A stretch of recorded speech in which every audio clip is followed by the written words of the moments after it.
आप लोगों के सिलेबस में death and it's medico legal importance के नाम से एक यूनिट है। तो आज हम यहाँ पे डेथ या मृत्यु के बारे में चर्चा करेंगे। मृत्यु क्या होती है? सीजेशन ऑफ लाइफ, ज़िंदगी का रुक जाना मृत्यु कहलाता है।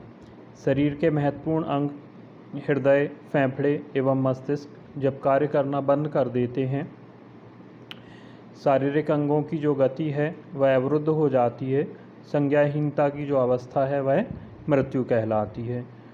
मोमेंट ऑफ डेथ, किस समय हम ये बोलेंगे कि उस व्यक्ति की जो है मृत्यु हो चुकी है? तो मृत्यु के निम्न लक्षण होंगे जिनसे कि हम पहचानेंगे। पहला है stoppage of respiration. Apical lung lobe जो है वहाँ पे 5 मिनट या उससे ज़्यादा समय तक ऑस्कल्ट करके देखेंगे। यदि कोई भी रेस्पायरेशन साइन नहीं होगा, मतलब पेशेंट की मृत्यु हो गई है।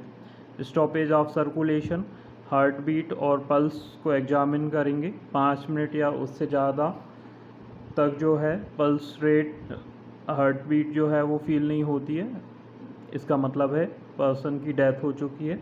ब्रेन डेथ, इसको 3 भागों में बांटा गया है: cortical death, brain stem death और total brain death. Cortical death क्या होता है कि जो ब्रेन का सेरिब्रल कॉर्टेक्स वाला जो पार्ट है वो कार्य करना बंद कर दे। लेकिन इस अवस्था में जो लंग्स हैं, हार्ट है, लीवर है, किडनीज हैं, ये जो हैं दूसरे ऑर्गन्स जो हैं वो क्रियाशील रह सकते हैं। दूसरा है ब्रेन स्टेम डेथ।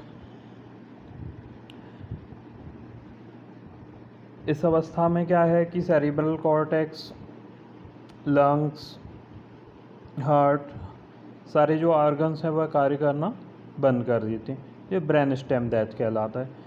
और total brain death, cortical death और ब्रेन स्टेम डेथ को एक साथ जो है वो टोटल ब्रेन डेथ कहा जाता है। इसके बाद है डायग्नोसिस ऑफ डेथ। मृत्यु की पहचान सुनिश्चित करने के लिए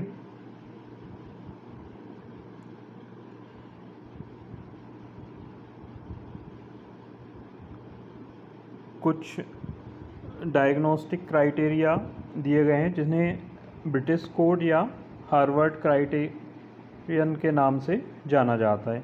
तो ये निम्न है: stoppage of respiration, absence of pulse, absence of heart beat और फिक्स्ड डायलेटेड प्यूपिल। ये इसका जो डिटेल है वह हम ऊपर बता चुके हैं, चर्चा कर चुके हैं। फिक्स डायलेटेड प्यूपिल, यदि उसके ऊपर टार्च से रोशनी डालेंगे प्यूपिल्स के ऊपर तो उनका जो फैलना, सिकुड़ना, एक जो नेचुरल मूवमेंट होता है वो नहीं होगा। ब्रेन स्टेम डेथ जो है उसकी पहचान के निम्न तरीके हैं कि वो जो पर्सन है 6 घंटे या उससे अधिक समय तक डीप कोमा की कंडीशन में हो, एपिलेप्टिक मूवमेंट्स जो हैं वो ना हो, वेंटिलेटर से उसे यदि हटाया जाता है तो हटाने के समय जो स्वाभाविक श्वसन गति है वो नहीं हो पाती है।